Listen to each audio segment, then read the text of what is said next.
التقوى واتقوا الله إن الله خبير بما تعملون খবরদার কোন জাতির প্রতি, কোন গোষ্ঠীর প্রতি, কোন গোত্রের প্রতি আক্রোশ যেন তোমাদেরকে ন্যায় বিচার থেকে দূরে সরিয়ে না দেয়, বরং আমি আল্লাহর আদেশ হলো ইদিলু, তোমরা আদল করো, ন্যায় বিচার করো, সুবিচার করো, সুশাসন প্রতিষ্ঠা করো। ওয়া আকরাবু লিত্তাকওয়া, এটাই তাকওয়ার সবচেয়ে কাছাকাছি। সুবহানাল্লাহ বলেন।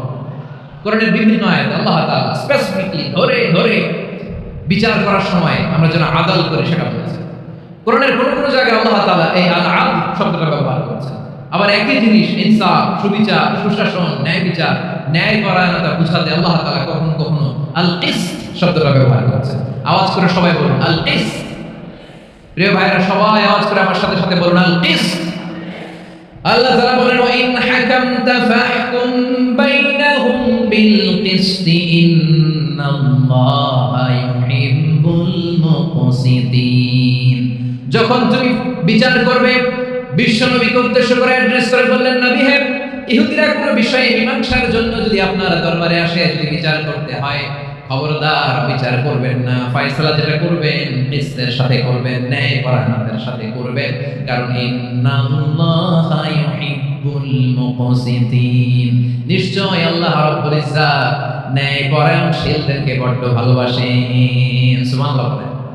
ন্যায় পরায়ণ লোকদেরকে আল্লাহ তাআলা বড্ড ভালোবাসেন। অন্য আয়াতে আল্লাহ তাআলা বলেছেন وَنَضَعُ الْمَوَازِينَ الْقِسْطَ لِيَوْمِ الْقِيَامَةِ فَلَا تُظْلَمُ نَفْسٌ شَيْئًا। আমি কিয়ামতের দিন ন্যায় পরায়ণতার মানদণ্ড স্থাপন করব, যেটাকে আমরা মিজানের পাল্লা বলি। আল্লাহ বলেন ন্যায় বিচারের মানদণ্ড কিয়ামতের ময়দানে আমি আল্লাহ স্থাপন করব। সেদিন কারো প্রতি বিন্দু পরিমাণ, এক চুল পরিমাণ বিচার করা হবে না, কোনো বিচার করা হবে না। সেদিন সুশাসন হবে, সুবিচার হবে, ন্যায় পরায়ণতার সাথে বিচার হবে। আওয়াজ করে পড়েন আল্লাহু আকবার। তাহলে প্রিয় ভাইরা, যে তিনটি বিষয়ে আল্লাহ তাআলা আমাদেরকে আদেশ দিয়েছেন, তার প্রথমটা হচ্ছে আদালত, ইনসাফ, সুবিচার, ন্যায় বিচার। এটা আমরা চাই কি চাই না? বিশ্বনবী ন্যায় বিচার, ন্যায় পরায়ণতা, সুশাসন প্রতিষ্ঠিত করেন কি করেন নাই? আপনারা বিশ্বনবীর সিরাত যারা পড়েছেন, আপনি দেখবেন বিশ্বনবীর সিরাতের পরতে পরতে, বাঁকে বাঁকে, সিরাতের বাঁকে বাঁকে এই আদালতের নমুনা মেলে। সুবহানাল্লাহ বলেন। ছোট্ট একটা নমুনা রাসূল সাল্লাল্লাহু আলাইহি ওয়াসাল্লামের সিরা আল আদালা থেকে ছোট্ট একটা নমুনা আপনাদের মধ্যে স্থাপন করি। বিশ্বনবী সাল্লাল্লাহু আলাইহি ওয়াসাল্লাম মক্কা বিজয় করলেন ৮ম হিজরিতে। মক্কা বিজয় শেষে তিনি কয়েক সপ্তাহ মক্কাতে অবস্থান করলেন। ইন দ্য মিন টাইম মক্কার একটা ভেরি প্রেস্টিজিয়াস এন্ড ডিগনিফাইড ফ্যামিলির নারী চুরিতে ধরা পড়ল। কিসে ধরা পড়ল? সবাই বলেন কিসে?